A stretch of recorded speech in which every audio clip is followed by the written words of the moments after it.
Kilat News Updates.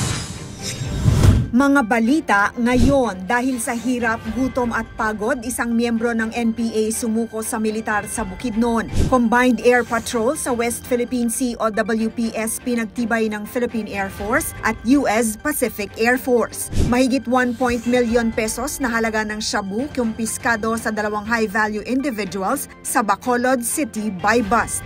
Ako po si Cesar Soriano para ihatid ang mga nangungunang mga balita sa buong kapuluan. Ngayon, matinding hirap, gutom, kawalan ng tiwala sa mga kasamahan at pagod sa walang katapusang labanan. Iyan ang nagtulak sa isang miyembro ng New People's Army o NPA na sumuko sa 28th Infantry Camagong Battalion kamakailan. Kinilala ang sumuko bilang si Marlon, 39 years old, dating squad leader ng Squad 2 Headquarters Force NEO ng North Central Mindanao Regional Committee. Si Marlon, residente ng Barangay Calabugaw, Impasugong, Bukidnon ay nagpasyang iwan ang armadong kilusan, kasabay ng pagsuko rin niya ng isang 7.62mm sniper rifle, 3 rifle grenades at mga kagamitang medikal. Ang kanyang pagsuko ay naisakatuparan sa tulong ni First Lieutenant James Ryan Ado ng Bravo Company sa ilalim ng pamumuno ni Lieutenant Colonel Ronaldo Ferrer.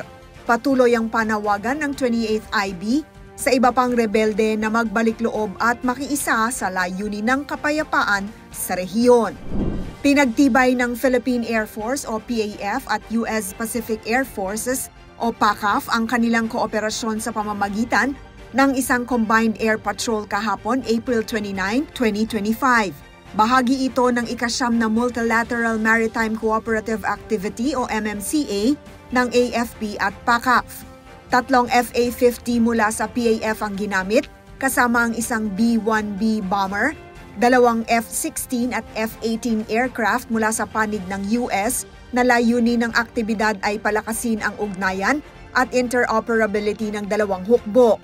Ayon sa PAF, ang aktibidad ay patunay ng kanilang kahandaan at suporta na pangalagaan ang teritoryo at karapatang soberanya ng Pilipinas at isulong ang seguridad sa Indo-Pacific region. 1.8 million pesos na halaga ng hinihinalang shabu ang nasabat ng pulisya sa buy-bust operation sa Purok Manayaw, Sayaw, Barangay Mansilingan, Bacolod City noong gabi ng April 28. Kinilala ang mga inaresto na sina July Gustillo, 40 years old, isang high-value individual, at si Antonio Pasustento Jr., 48, kapwa residente ng Bacolod. Ayon sa City Drug Enforcement Unit, nakuha sa dalawang suspect ang 7 na heat-sealed sachets, 3 malalaking bulto ng shabu at ilang non-drug items. Tinatayang nasa 270 grams ang kabuang bigat ng shabu na nakuha at nagkakahalaga ng 1,836,000 pesos. Sasampahan ang mga suspect ng kasong paglabag sa Republic Act 9165 o ang Comprehensive Dangerous Drugs Act of 2002. Para sa Kidlat News Channel, ako si Rosalyn Sinchonko, nag-uulat. ako po si Cesar Soriano, kasama nyo sa bawat pagputo ng balita.